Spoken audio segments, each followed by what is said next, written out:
Okay, so the plan for today is to finish up these last couple of sections that we're going to cover in Chapter 9, Sections 9.4 and 9.5, using some properties of some of these geometric figures, and then looking at circles and irregular figures.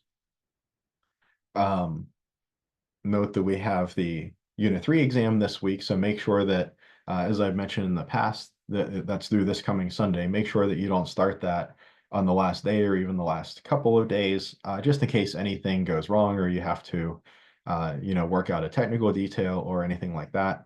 I would recommend starting it no later than tonight, but uh, maybe tomorrow would be the goal for the latest that you would want to start the exam.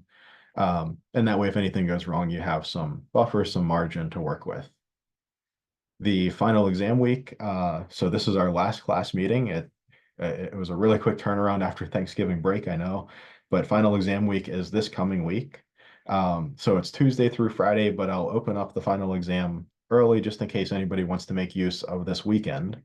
So the final exam will be open Friday the 6th, tomorrow. I'll have the sample exam posted later today, probably this evening. Um, and the final exam will be open from Friday the 6th at 9 a.m. through Friday the 13th at 11:59 p.m. But again, the same thing goes. The final exam is worth a good chunk of the course grade, so make sure that you don't wait until the last day or two to start that. I would recommend starting the final exam or planning to start it no later than Wednesday night of finals week. And again, that way, if anything goes wrong, you have a full, basically 2 business days to get things worked out, kind of like a full business day of buffer. And, you know, if something went wrong on Wednesday, you'd have Thursday to get it figured out. And then you could take the exam like Thursday night or Friday or something like that. The exam is comprehensive. It's chapters 1 through 9. And the format will be very similar to the unit exams and so on. It'll be a little bit longer because it's a 2-hour exam instead of an hour 40-minute exam. And some people look at comprehensive exams as a bad thing. I think in math, it's actually a good thing. I think it's actually a benefit to the students to have a comprehensive exam because typically the stuff we cover later on in the course is more challenging and more complicated. And the stuff earlier in the course is maybe more of a review or at least not as challenging. So because math tends to build on itself, a comprehensive exam means that you're going to have some, pretty relative to the later material in the course, pretty simple problems from say chapters 1, 2, 3, maybe some moderate difficulty problems from like chapters 4 and 5, and then some more challenging problems from some of the later chapters. So a comprehensive exam does mean that there's more stuff to review, but it also means that there's going to be a smattering of the easier stuff that's on the exam as well, rather than if it was just, say, the couple of most recent chapters. Um, and the same, the same kind of format, it'll be taken on WebAssign. It'll use Examity, so similar to the Unit 2 and Unit 3 exams, pretty similar setup to that, closed book, closed notes, etc. No calculators, no phones. So all of that. Any questions on any of the administrative side of things? Okay, so, and then this is our last class meeting. And, we have the last class meeting, we have the couple of homework sets that are up that are still to be due, and then these 2 exams. So we're right here at the tail end of the course, but still, quite a few points that are still out there between the 2 exams. So if you're not, super happy with your current grade, there's still quite a bit of points, even though we're so late in the semester, still quite a bit of points that could, bring you up if if you do well in the final exam, do well in the Unit 3 exam, make sure that you get good grades on the homework sets. You can still have a pretty decent influence on your final course grade, even at this point in the semester. Okay, so moving on to section 9.4, using properties of rectangles, triangles, and trapezoids. So let's look at this example. Find the perimeter and area of the following figure, and we're going to assume each side of each square is 2 centimeters. So if I have a square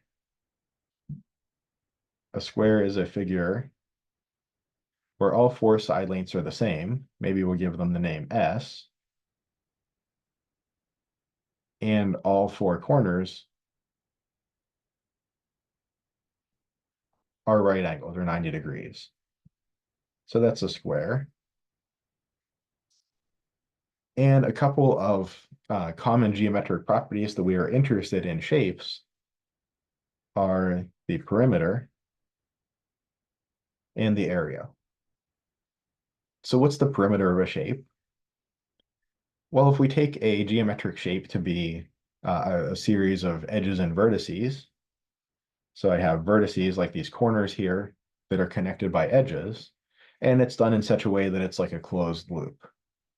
So something like this, we would not consider to be, say, a geometric shape, but something like this even, we would, because it has some corners, some straight lines connecting them, and everything is kind of is closed. So what is the perimeter? Well, it's basically if we start at a vertex, we pick one corner to start at, and we begin traversing the shape, walking along the edges, and we just keep moving along the edges until we get back to where we started. So the perimeter is this like the distance of the line that we drew to draw that shape. The perimeter of a square is going to be 4 times s. Going across the top, I have to go a distance of s, and then going down the right side, a distance of s again. Across the bottom, another distance of s, and up the left side, a fourth distance of s. So 4s for the perimeter of a square, 4 times the side length. And then we also have the concept of area. And area is if I have a figure and I look at the two-dimensional, if I thought of this was a sheet of paper or something like that, and I wanted to cut it out, I'm looking at this two-dimensional region in there. The size of that two-dimensional region is what I call the area.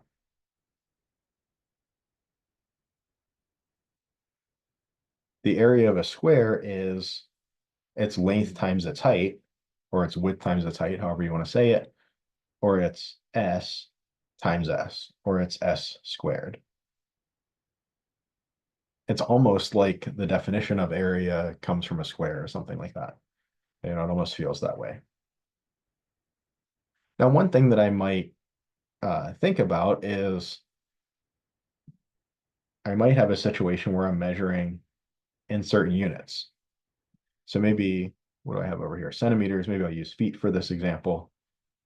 Maybe I have a square that is, let's say, 3 feet on each side.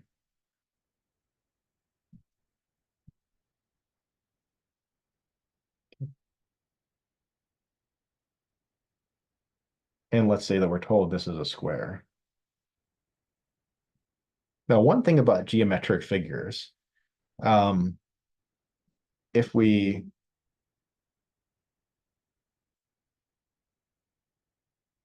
draw a geometric figure and I want it to be a square, I have to really, explain that to you somehow. I either have to say that this is a square with side length 3 feet, or maybe I have to label each of the sides and each of the corners. I have to tell you it's a square. It's not sufficient for me to just draw a box that looks like a square and have you assume that it's a square. Right? These drawings that we make are abstract representations. They're not meant to be the perfect thing. Number one, even if I could, in theory, draw a perfect square, you looking at it, it wouldn't be fair for me to expect you to know whether that's a perfect square or not. I can't draw a perfect square by hand, or even if I was using a computer and, drawing a square very accurately, it's still not a perfect square. It's still not going to be, when we think of a line, we think of the line as having 0 width. Of course, the screen is going to display some pixels, and that's not going to have 0 width. And even the pixels aren't going to be, perfect. So it's impossible to draw a perfect square or to represent a perfect square. So we have these abstract representations, these drawings that we draw to help us understand things. But I have to say, something like this. Assume each side of each square. Okay, now we're assuming these are squares, is a certain length. So my perimeter, again, if I maybe pick this top left corner to start at, work my way around, I see I go 3 feet plus 3 feet plus 3 feet plus 3 feet, or that's 4 times 3 feet. My perimeter is 12 feet. Or in other words, if I wanted to fence off, say, a section in my yard, a chunk of garden or something that is a 3-foot square, I would need 12 feet of fence to do it, to go around that perimeter. Now, as far as area, maybe if I'm looking at area, I'm thinking of if I have my 3-foot by 3-foot square section of garden and I want to put down some landscaping fabric, uh, that's sold by the sheet, right? So what area of landscaping fabric do I need to cover this 3 by 3 section of garden? Well, that's going to be 3 feet squared, or that's like 3 feet times 3 feet. Well, that's 9, but it's not 9 feet, it's 9 square feet. So what's a square foot? A square foot is a 1 foot by 1 foot chunk of area. Or kind of what I'm saying is I could think of this 3 by 3 section of garden as like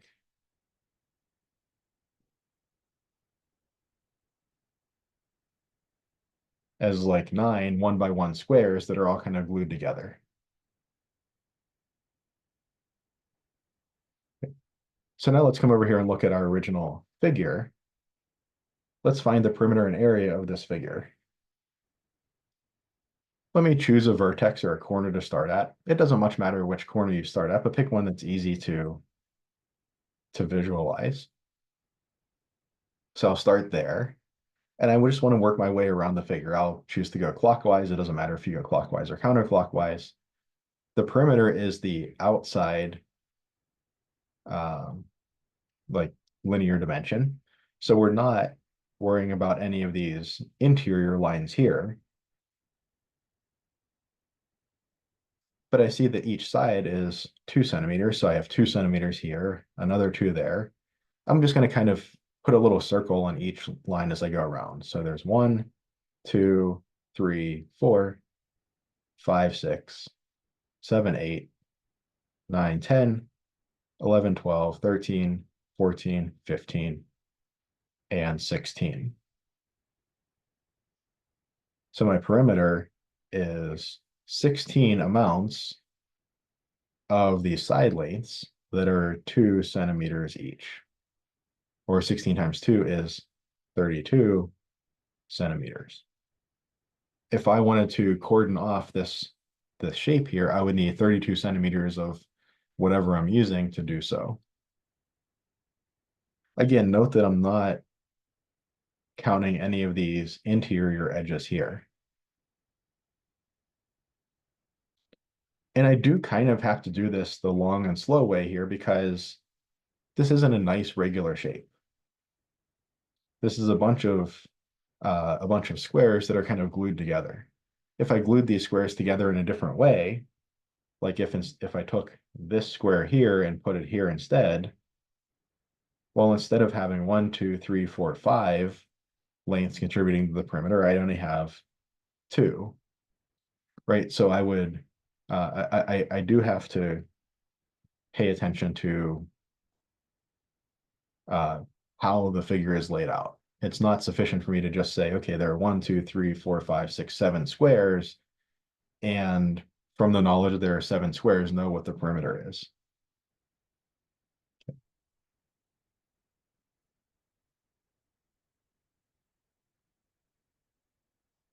Okay, now what about area?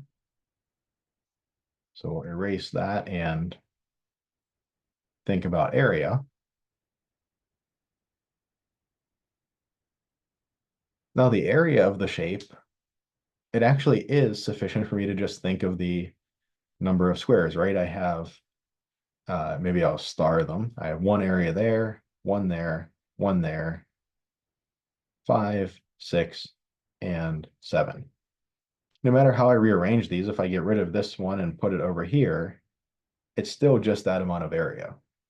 Because the perimeter, when I marry edges together, they kind of disappear from being part of the perimeter. Or when I break squares apart and have more edges exposed to the exterior, I have more perimeter. I have to be very careful how I count things with perimeter.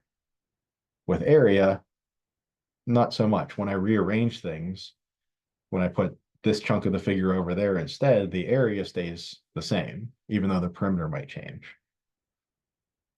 So for the area, I just know that I have 7 amounts of a single area. What is a single square's area? It's 2 centimeters by 2 centimeters, or it's 4 square centimeters. 7 times 4 is 28 square centimeters.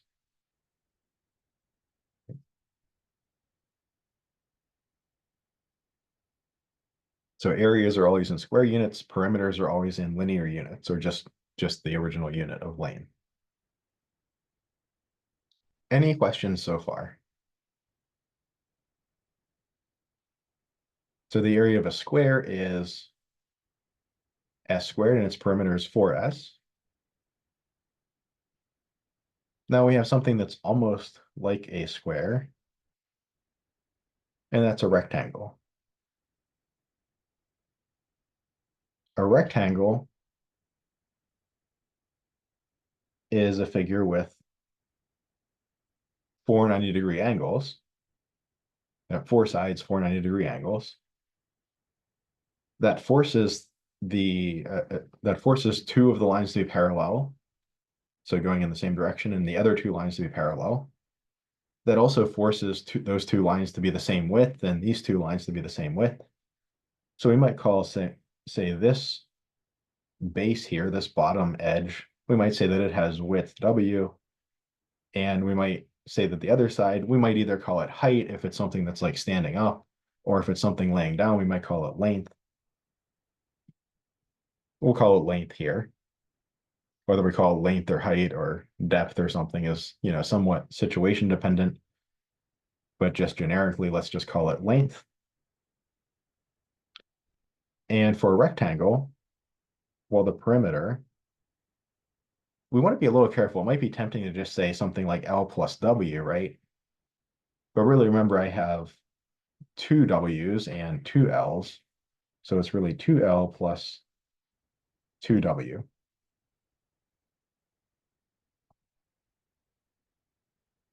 And the area of the rectangle is length times width.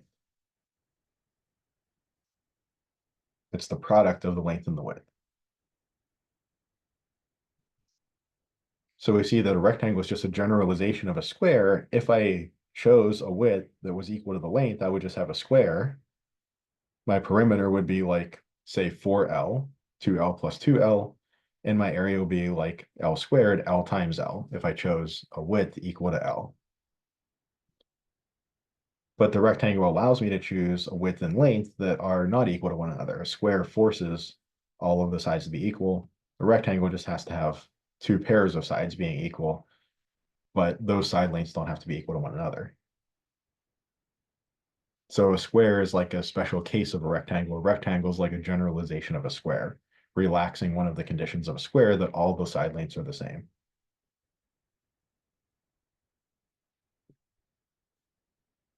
Let's try to find the area of a triangle with a base of 8 inches and a height of 3 inches. Now, one thing I know about this, or one thing I notice about this question is I didn't say specifically which triangle it is. It might be a triangle like this with a base width of 8 and a height of 3. It might be, say, a right triangle with a base width of 8 and a height of 3. It might even be a triangle that looks kind of like this. Oh, OneNote's trying to be too helpful as usual. With, say, a base width of 8 and a height of 3. something really interesting here is that we're asking for the area of such a triangle and not saying what kind of triangle it is. That might suggest that if I know the base, width, and the height of a triangle, that's sufficient for me to know the area. Right? If I think of, these three triangles, if the base width is 8 for all of them and the height is 3 for all of them, could I imagine that they have a pretty similar area? Maybe so, right? Maybe if I think of this bottom left angle, as that bottom left angle changes, if I kept, say, this line here the same length and made the angle greater, well, that would make the triangle shorter. That would give it less area. But then I notice that I have to extend the length of that side to maintain that total height of 3 inches. So we're not saying one side is 8 inches and the other side is 3 inches, but we're saying the base width is 8 inches and the height of the entire figure is 3 inches. Right. So for my right triangle, if I were to say increase the angle, the 90-degree angle, my left side would have to get longer to compensate for that. Or if I were to decrease that right angle, again, my left side would have to get longer to compensate for that, right? This height is 3 now. The hypotenuse of that right triangle, of course, is going to be bigger than 3.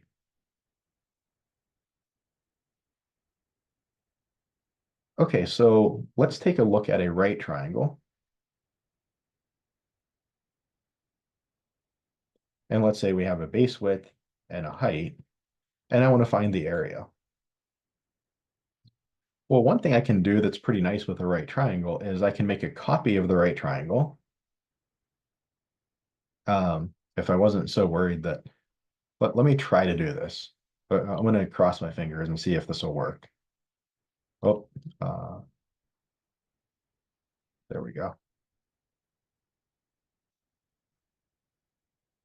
This might or might not work, but let's see if I can rotate this.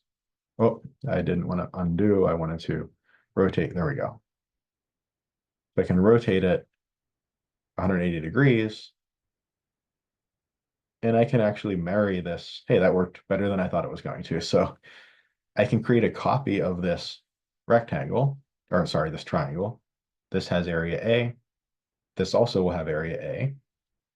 And I see if I glue the two together, I make a rectangle.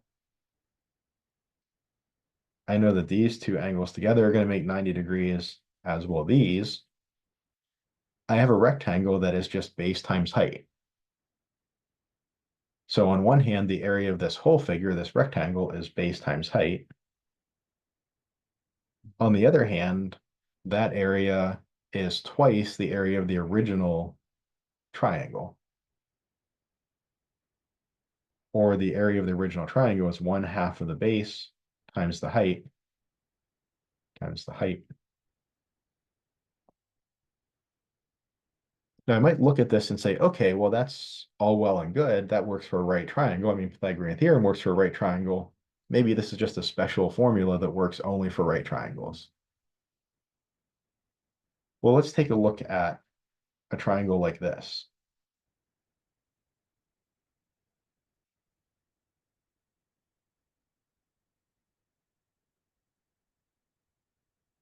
So here I have a height of 3 and a total base width of 8. And I can almost see by drawing this vertical line down to represent the height, if I lay the base flat, then the height of the triangle is going to be represented by a vertical line. Let me actually cut this triangle in 2 pieces like this with a vertical line, where the base is laying flat. The height now is represented by a vertical line. This will meet at 90 degrees. Well, hey, I've just taken my single triangle that's not a right triangle, and I've cut it into 2 pieces, each of which is a right triangle. each of those pieces can be copied and flipped over to make another right triangle that sits on top of it. I've doubled the area now because I've made one copy of each of those, the left half and the right half. I've made one copy of each, rotated them, glued them all together. And now I have a rectangle that is an 8x3 rectangle. It's a base times height rectangle. I get the exact same setup, right? I've doubled the area of the triangle, and that yielded a rectangle that has base width b and height h, so b times h. The exact same thing works here because I can split this kind of funny looking triangle. I can break it up into two right triangles.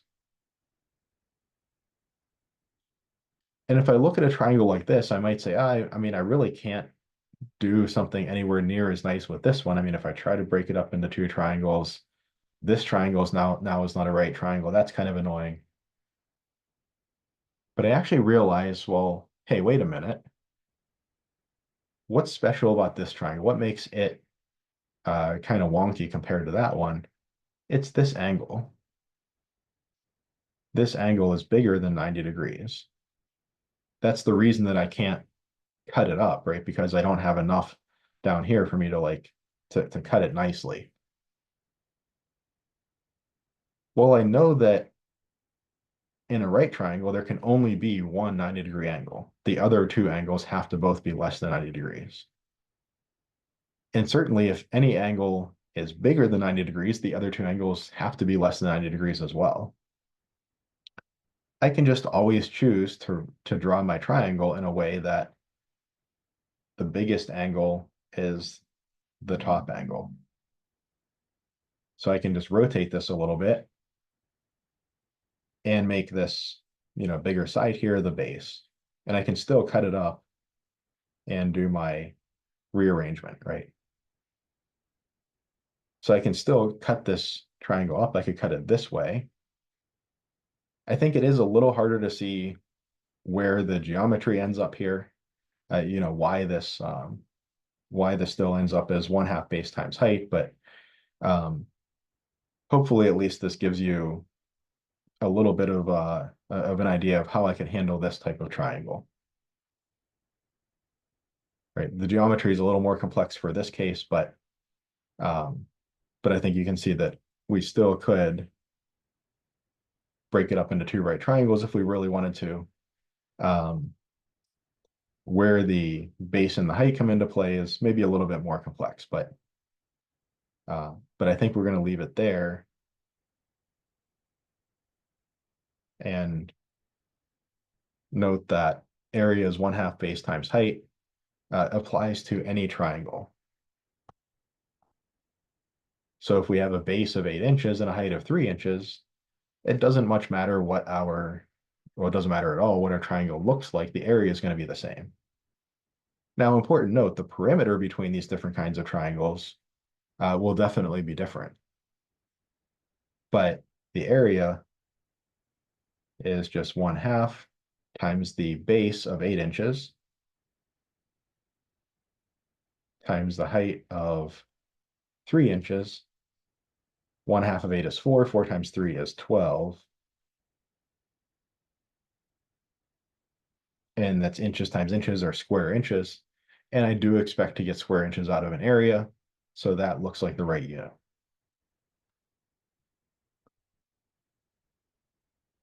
So this triangle has an area of 12 square inches. Now, if I asked what's its perimeter, that wouldn't be a fair question here. I would need to know more about what type of triangle it is. Right? Maybe if I said, and it's a right triangle with sides, 8 inches and 3 inches, then I could figure out the length of the hypotenuse, add those three numbers together, get a perimeter. Maybe I could do that. But I would need more information before I could determine the perimeter. But the area, I have plenty of information to determine the area.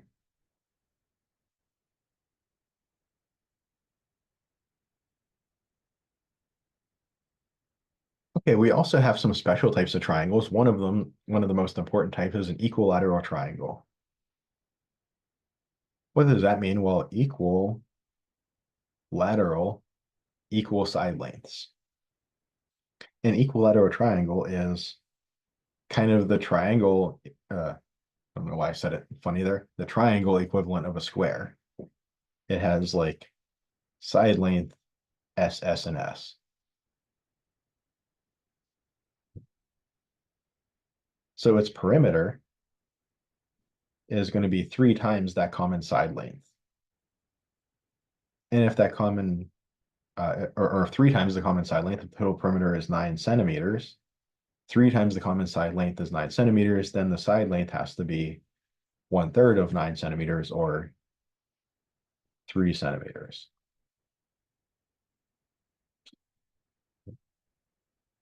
So if the perimeter of an equilateral triangle is 9 centimeters, each side has to be 3 centimeters.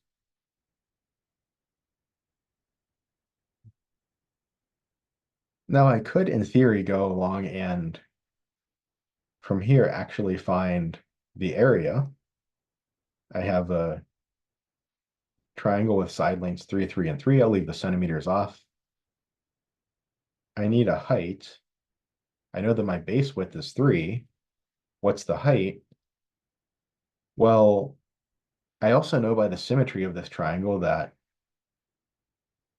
when I draw this line straight down, it's going to give me 1.5 distance to the right and 1.5 to the left. This just gives me 2 right triangles back to back with side length 1.5. Other side length we'll call h, height, and hypotenuse 3.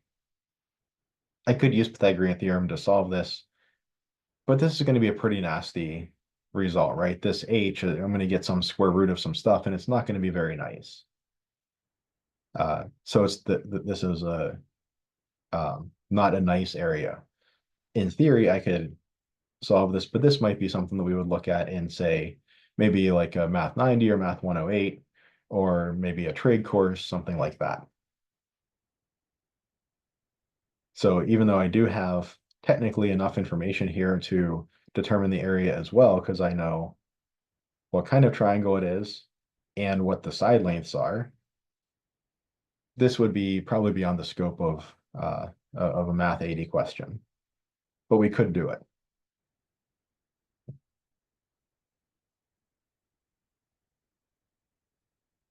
Okay, so let's look at this next example. Nico wants to tile the floor of his bathroom. The floor is shaped like a trapezoid with width 8 feet and lengths 3 feet and 7 feet. What's the area of the floor in square feet? So what's a trapezoid? Well, a trapezoid is more or less a square with 2 triangles on the sides. Right. So I have my square in the middle here, or sorry, not a square, rectangle in the middle here, and 1 triangle on each side. The triangles don't have to be the same type of triangle or the same size or anything like that. I can have like 1 wider triangle and 1 narrower triangle like this, but of course they have to be the same height. They have to be the same height because they've got to match the height of the rectangle. So here I have a trapezoid with, well, what they're saying is width 8 feet, 8 feet. So this is going to be the 8 here, and lengths 3 feet and 7 feet.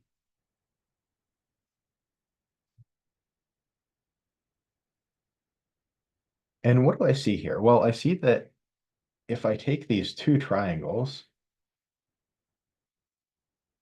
and put them back to back,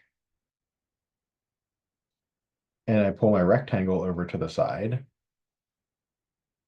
I think my dimensions are a little wonky here for how I drew it, but it should be taller than it is.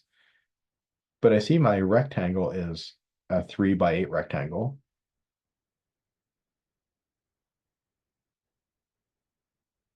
This is 3 feet. So my whole width of the triangle then must be what's left over to get up to 7 feet. So that must be 4 feet. and a height of 8 feet. So this is 1/2 the base, 4 feet, times the height of 8 feet for the area of the triangles together, plus the area of the square is 3 times 8 feet.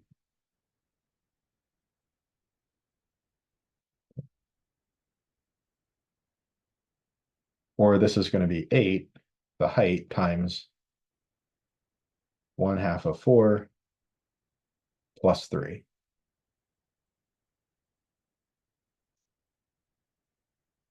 I can manipulate this a little bit. It might be a good exercise to, I'm going to do this algebraically, but think about what this would look like geometrically.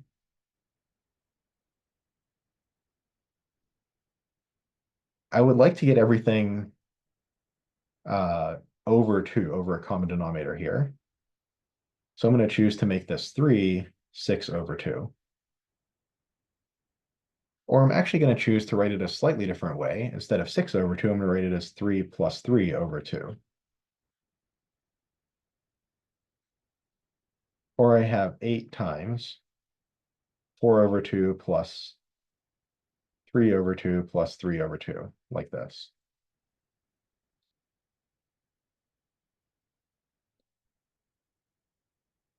I actually see that I have 8 times 4 plus 3 is 7, plus 3/2. I actually have that my area is the height of the trapezoid times the average of the widths.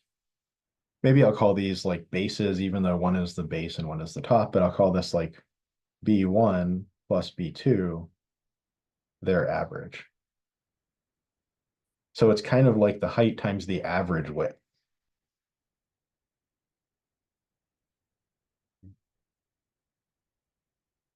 So that's what I end up with as the area, height times average width. Um,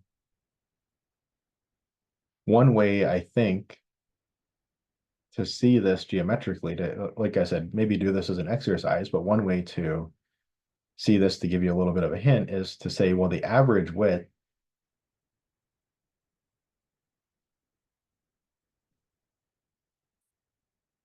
is going to be like the midpoint going along these hypotenuses.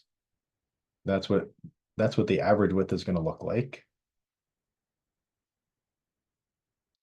I have a triangle here. Can I flip that up and fill in this void here?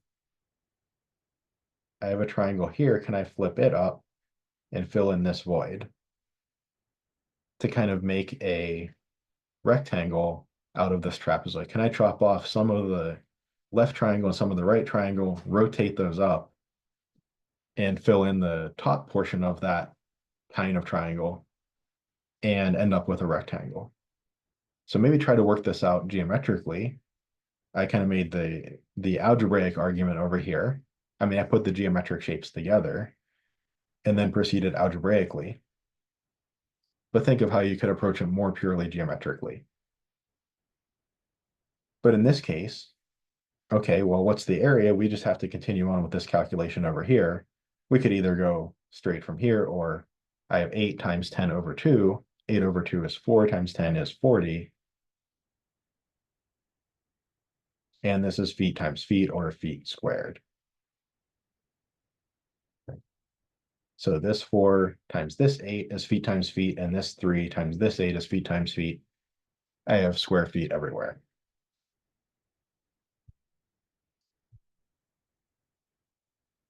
Any questions on that one?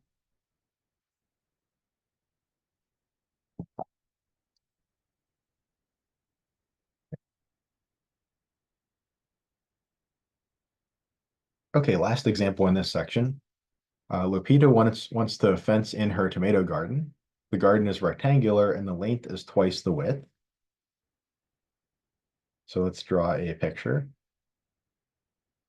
I think I called length the up and down direction up here, right? Okay, yeah, I did. So we'll draw it. kind of roughly to scale.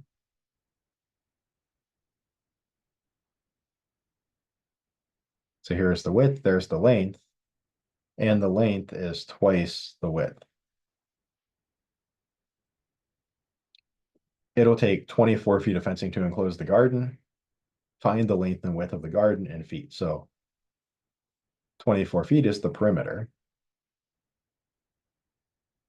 That's the amount of fence it will take to enclose the garden. And I know that the perimeter is 2L plus 2W. On one hand, that's just what it is by the formula that we came up with above. And on the other hand, the perimeter has to be 24 feet. Maybe I will write the unit here.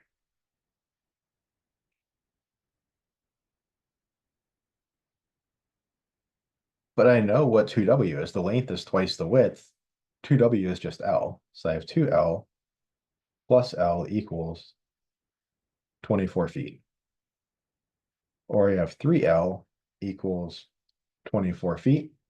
I have a linear equation in one variable, L, where I have already isolated the variable term. I just need to divide everything by 3. L equals 24 over 3, or 8 feet. So the length of the garden is 8 feet. And then L equals 2W. So 2W equals 8 feet. So the width is, of course, half again. The width is 4 feet.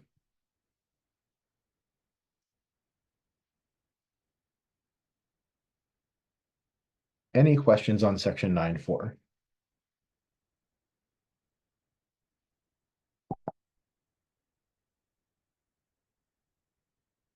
Okay, let's move on to 9.5 then. So now looking at circles and irregular figures. I don't know why I keep saying circular. I think I'm combining circle and irregular, but circles and irregular figures. We talked a little bit about circles before, area and perimeter, so I'm not going to do a bunch of examples of those. But here we have an example. A sprinkler spreads water in a circle with radius of 10 feet. Find the area of the watered circle in square feet. And we'll use pi being approximately 22/7, and we'll answer as a fraction. So here I have a circle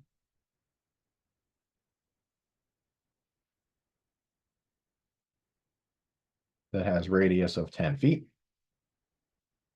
And I know that the area of a circle is pi r squared. So pi times the square of the radius. Or that area is approximately, pi is approximately 22/7, times r squared is 10 feet squared. Or this is 22/7 times 100 square feet. 10 feet times 10 feet is 10 times 10 is 100. Feet times feet gives me feet squared. Or maybe I write that as like 2200/7 square feet. That's my answer as a fraction. If I wanted to get a rough idea how big this is, I might see that 2200 is 2100 plus 100, and 2100 is, well, 7 times 3 is 21, so that's 7 times 300 gives me 2100. Or that's 7 times 300/7 plus 100/7. So that's 300 plus, and 100/7. I mean, 7 times 14, that's 70 plus another 28. That's pretty close to 100. So that's about 314 square feet.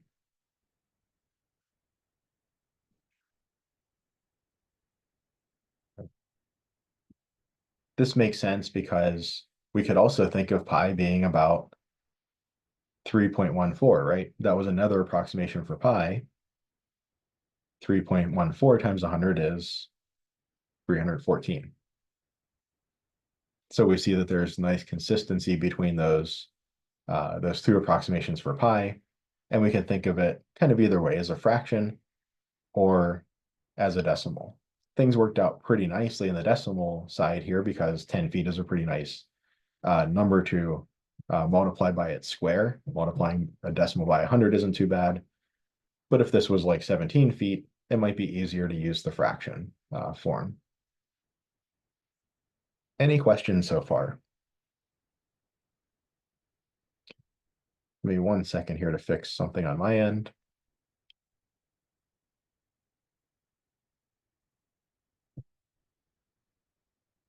All right. Every once in a while, Zoom comes up with a complaint that I have low system resources, and usually it's because I have some random tab open in my browser that, I've had open for a while, or that is using lots of resources for some reason. So I closed down the couple of tabs I had open. All right. Okay, so let's look now at irregular figures. We already kind of looked at some irregular figures. I mean, rectangles and squares are pretty nice. But even something like a triangle, we saw there's a lot of different ways to set up a triangle, to think about it. It's a bit of an irregular figure. Equilateral triangle is pretty nice, but an arbitrary triangle is, maybe a bit of a challenge to work with. Or a trapezoid, we had to kind of cut a couple pieces and move them around and, subtract side lengths to figure out other side lengths and so on. So let's take a look at this figure. We might want to find its area or its perimeter, something like that. And I have some information about the figure, but I'm also missing some other information. I don't know this side length. I don't know that side length. And it's also not, a trapezoid or a square or a triangle or a rectangle. So I need to be a little bit creative about how I find the area here. Whoops.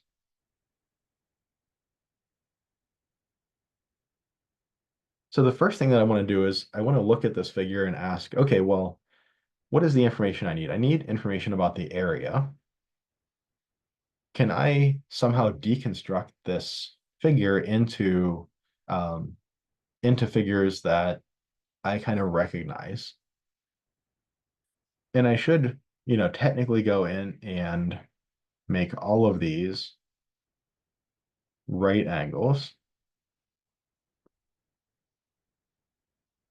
Your book doesn't really do that. We really should do it. It makes it look a little messy. But we can do that, or we can just, add something into the problem statement that says, assume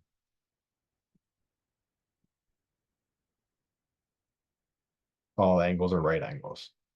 So we could deal with that either way. We could show that like geometrically on the picture, or we could make that an assumption of the problem. Or you can always kind of use context clues as well, right? If we want to be able to solve this problem, we kind of have to assume that the angles are right angles. And if I make that assumption, I see that I can maybe cut my figure this way. And that makes two figures with, say, area 1 and area 2. So my figure with area 1, I'm using red so you can see it, but maybe I'll switch away from red because that's sometimes not the easiest on the eyes. Area 1 is the area of a 3x3 square.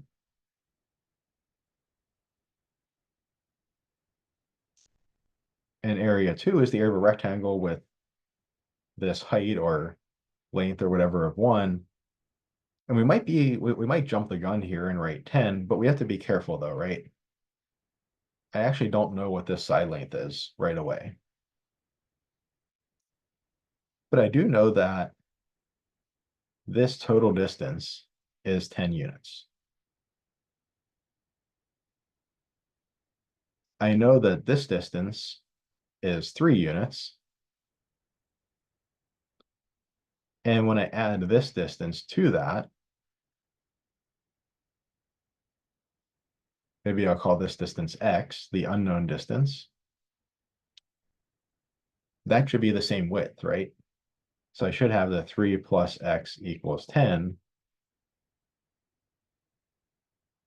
or this kind of short and wide rectangle should have width of 7.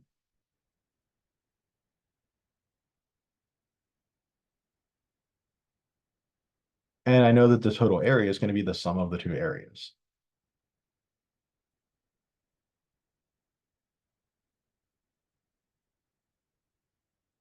The area of the square, area 1, is going to be 3 times 3.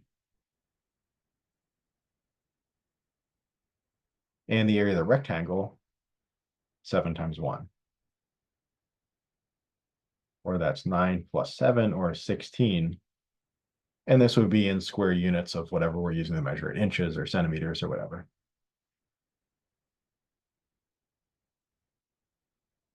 If I wanted to find the perimeter, for instance, I might come up here and write in 7 as this distance. And then I could do the same thing. I need to find this distance here. I see that the overall height of the figure is 3 units. I've used up 1 unit here. I've got to have 2 units left over.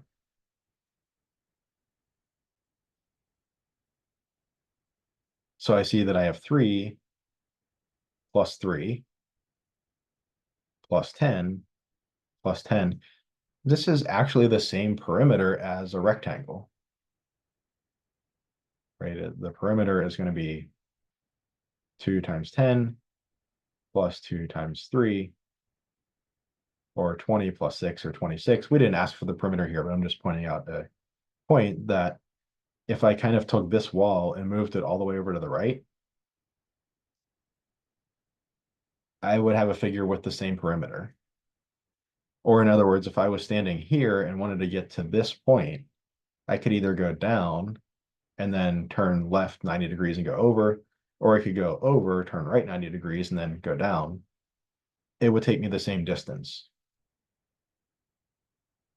Of course, the overall rectangle with this kind of bumped out top right-hand side, that would have a much bigger area than this irregular shape, but it has the same perimeter. Right? So sometimes with areas, I can cut the shape up, reimagine it in different ways, and come up with simpler ways to figure out areas. Or sometimes with perimeters, I could do the same. I could move some walls around and maybe recognize that the perimeter of this irregular shape is going to be the same as the perimeter of a 10 by 3 rectangle. Because I need to go horizontally 10 units going, say, right to left, and then 10 more units going left to right. And I need to go vertically 3 units going, say, bottom to top, and then another 3 going top back to bottom. Whether I break that travel up in a couple of different ways, if my top to bottom looks like going down 2, going right a bit, and then going down another 1, I still had to go down 3 overall to get back to my original starting point. So because all of the angles are 90 degrees, making right turns everywhere, I could think of the perimeter of this irregular shape as basically being the same as the perimeter of a rectangle. So just a little side note for this problem. Like I said, that wasn't asked for explicitly in the problem. We wanted area, we got area. We were done there officially, but just pointing out another little detail. Okay, so another example, a gift box will be made from a rectangular piece of cardboard measuring 8 inches by 16 inches. And we'll have squares cut out of the corners of the sides as shown. The sides of the squares are 2 inches. Find the area of the cardboard in inches squared after the corners are cut out. Right, so if you've ever made one of these kind of little paper boxes, you cut out the corners, you fold the sides up, you fold everything on these dotted lines, and this bit here and this bit here, these will become the sides, and then you tape the corners and you make a little box that way. Okay, so this cardboard measures 8 inches by 16 inches overall. So this is going to be 16, and this is going to be 8. Now, this technically is only a diagram, so this might not be exactly a 2-to-1 width to length ratio for the picture, or I mean, we could, if we wanted to, even label this as 16 and this is 8. Um, this is only a schematic, but if we have the choice, it's better to probably to set things up in a way that looks the way that we would expect. And these little corners are 2 inches by 2 inches that are cut out. So what's the remaining area? Well, the total area is going to be like, I have this, I don't want to use blue, maybe I'll use green. I have this big rectangular cardboard to start with. So it's my starting area, the area of, let's say, the rectangle like this. Maybe I'll call it a subscript R for rectangle because the square is going to look like a rectangle when I draw it. And then minus, well, I have these little areas of the squares in the corners. And I have 1, 2, 3, 4 of them that I'm getting rid of. So minus 4 area squares. The area of the rectangle I start with is, again, width times length, or 16 times 8. And then minus 4, the area of each of these little squares is 2 times 2. Or this is 16 times 8 minus 4 times 2 times 2 is 16. I can actually use my distributive property here in reverse and make this 16 times 8 minus 1. That would be 16 times 8 minus 16 times 1,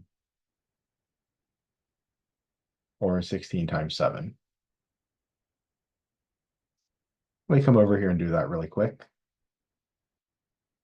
7 sixes are 42.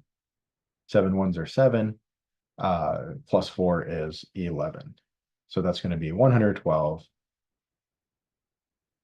And I know my units are going to be square inches. So if I was planning to maybe, construct these boxes and paint them or something, I might need to know how much paint I need for the outside of it. And this might give me an idea of how much paint I'm going to use on each box. Any questions so far?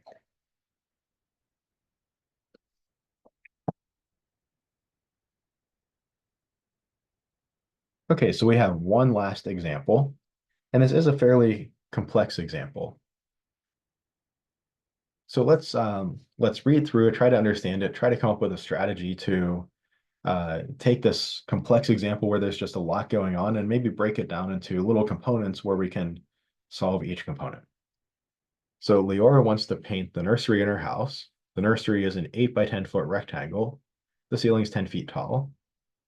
There's a 3 by 6.5 foot door on one wall, a 3 by 6.5 foot closet door on another wall, a 2 by 4.5 foot window on the third wall. The fourth wall has no doors or windows. She only wants to paint the 4 walls, not the ceiling or the doors, presumably not the floor either. How many square feet will she need to paint? So let's start by just drawing kind of a little schematic of the room. If we want to draw something that looks like a cuboid, one way to do it, I was doing it a different way there, but one way to do it is to draw a rectangle, draw another rectangle that's the same size, and then connect the 4 points, the 4 corners. So this is her room. She's not painting the ceiling or the floor, but she's going to paint the 4 walls, the 4 sides. Let's say we have wall 1. Let me draw this way.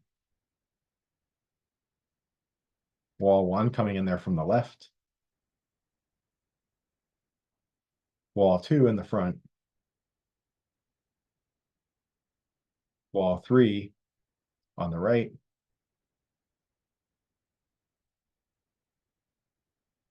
and wall 4 in the back. These are the 4 walls she needs to paint. Don't need to worry about the ceiling or the floor. So let's look at each of these individually.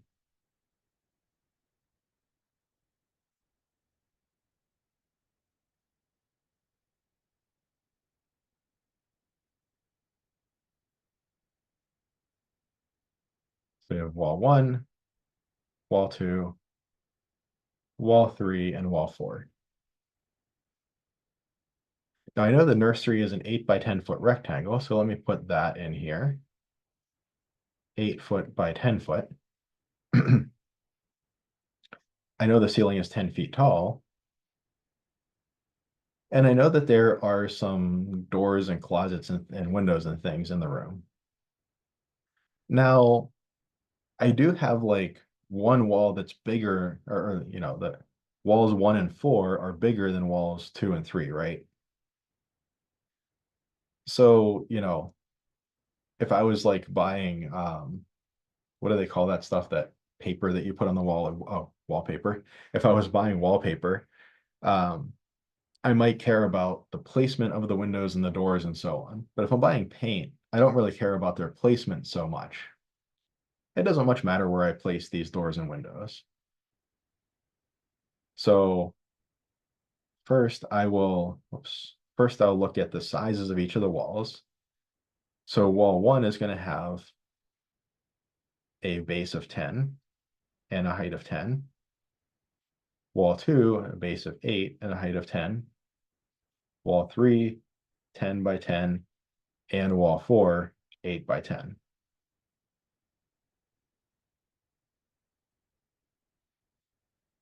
And then I have some windows and doors. On one wall, there's a 3 by 6.5 foot door. I just need to not paint that amount of area. It doesn't much matter which wall it's on or where it's located, but I'll just put it over here. So this is my door that is 3 by 6.5 feet. I have another door. Maybe I'll actually, since it doesn't matter which wall I put it on, I could put my other door here, right? But if I do that, now I have like 2 different problems. I have a 10 by 10 wall missing a 3 by 6.5 door, and an 8 by 10 wall missing a 3 by 6.5 door. But if I come over here,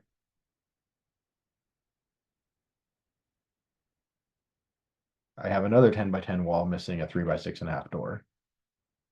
So I've taken into account my general door to the room, my closet door that happens to be the same size, and then I need a 2 by 4.5 foot window.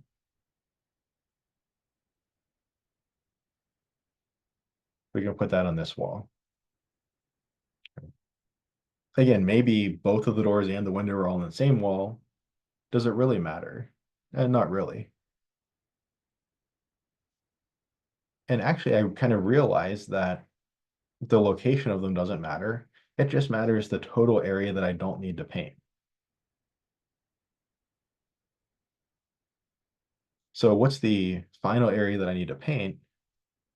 The area is going to be the area of the 4 walls overall minus the total, what maybe I'll call like the green area.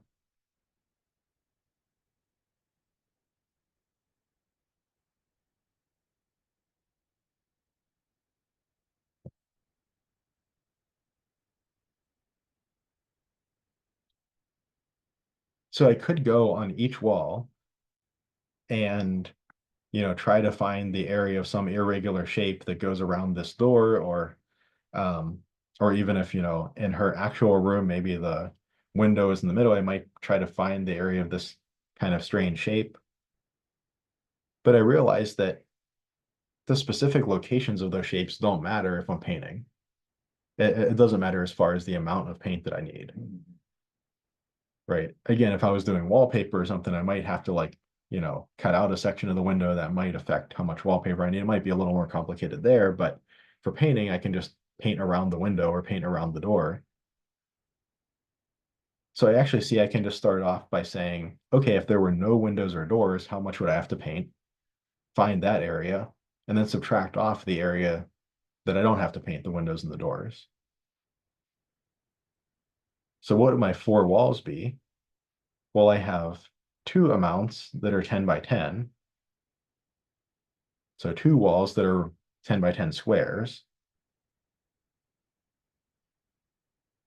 plus two more walls that are 8 by 10 rectangles.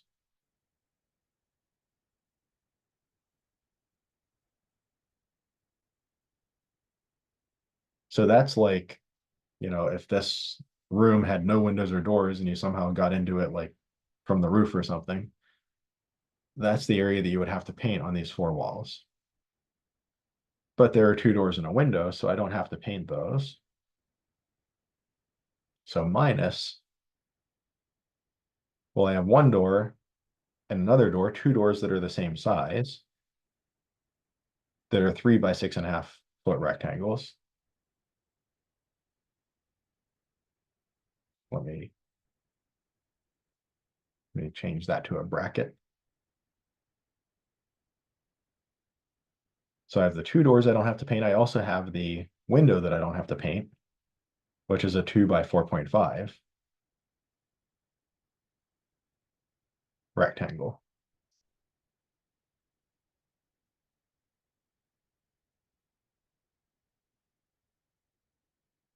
Or I see that this is 10 times 10 is 100 times 2 is 200, plus 8 by 10 is 80, times 2 is 160.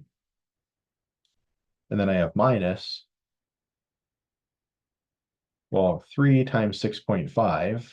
I could do that, but I know that I have to multiply by 2 at the end.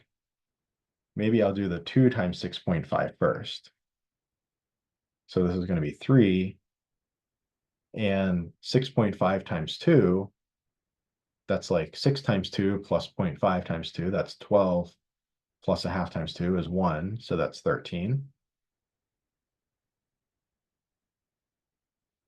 And the window, 2 by 4.5, 2 times 4.5, again, that's like 2 times 4 plus 2 times 0.5, or 8 plus 1 is 9.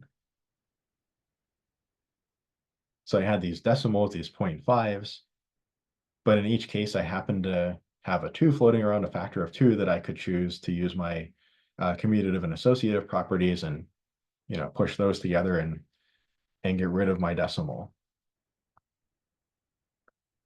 Or simplifying a little bit, I have 200 plus 160 minus 3 times 13 is 39. 39 plus 9 is 48. Or I have 360 minus 48. Or this is like 360 minus, and 48 is like 50 minus 2. 360 minus 50 is 310, plus 2 is 312.